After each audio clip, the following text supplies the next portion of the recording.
মনে রাখবেন ইমানদার ভাইরা, আপনার জীবনে যখনই দেখবেন কষ্ট বলা মুসিবত বাড়তে আছে, আপনি বুঝে নেবেন আপনার রব আপনাকে কাছে ডাকতে যাচ্ছেন, আপনার রব আপনাকে কাছে ডাকতে যাচ্ছেন, আপনার রব আপনাকে কাছে ডাকতে যাচ্ছেন, আপনার গুনাহগুলোকে পরিষ্কার করার জন্য কষ্ট দিয়ে আপনাকে মাফ করে দিচ্ছেন। আপনি যদি ধৈর্য ধরতে পারেন, সেই দিন রবের পছন্দ হয়ে যাবে। রব্বে কারীম বলবে, ইন্নাল্লাহ মা'আস সাবিরিন, আমি রব ওয়াদা পরিপূর্ণ করার জন্য তোকে আজকে থেকে আমার বন্ধু বানিয়ে ফেলেছি।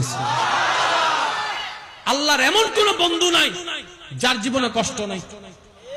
আদম নবীর জীবনে দেখেন কষ্ট আছে, মুসা নবীর জীবনে কষ্ট, আইয়ুব নবীর জীবনে কষ্ট, ইব্রাহিম নবীর জীবনে কষ্ট, ঈসা নবীর জীবনে কষ্ট, ইমামুল আম্বিয়া আমাদের নবীর জীবনে ছোটকালও কষ্ট, বাল্য জীবনেও কষ্ট, যুবক বয়সেও কষ্ট, শেষ বয়সেও কষ্ট।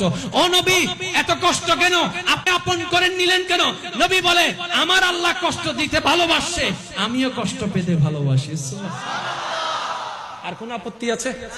আজকে থেকে বুঝেন কিংবা না বুঝেন, কখনো আল্লাহর ব্যাপারে আপত্তি জানাবেন না। বুঝলেও বলবেন আলহামদুলিল্লাহ, না বুঝলেও বলবেন আলহামদুলিল্লাহ। আমি একটু শুনতে চাই, কি বলবেন? আর একটু ঈমানি আওয়াজে বলেন, কি বলবেন?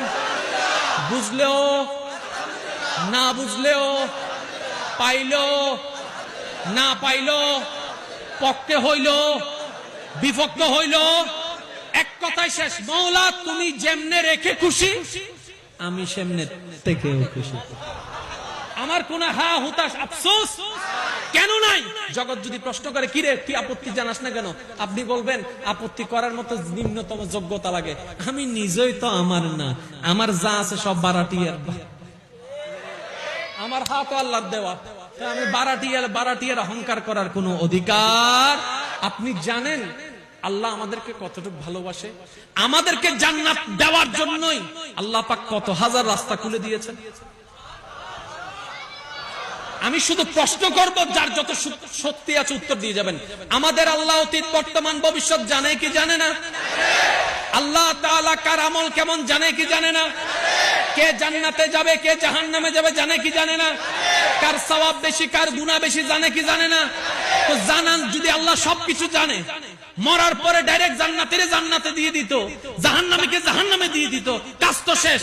কিন্তু আল্লাহ পাক বলেছে না, মরার পরে তাকে কবরে রাখো, আমি এখন জাহান্নাম দিব না, আমি এখন জাহান্নাম দিব না, আগে কবরে রাখো। এবার কবর থেকে আল্লাহ পাক যেদিন মন চাইবে হাসরের ময়দানে তুলবে, তোলার পরে ইয়া নফসি স্লোগান দিয়ে দৌড়াবে। আল্লাহ এত ঘটনা রাখলা কেন?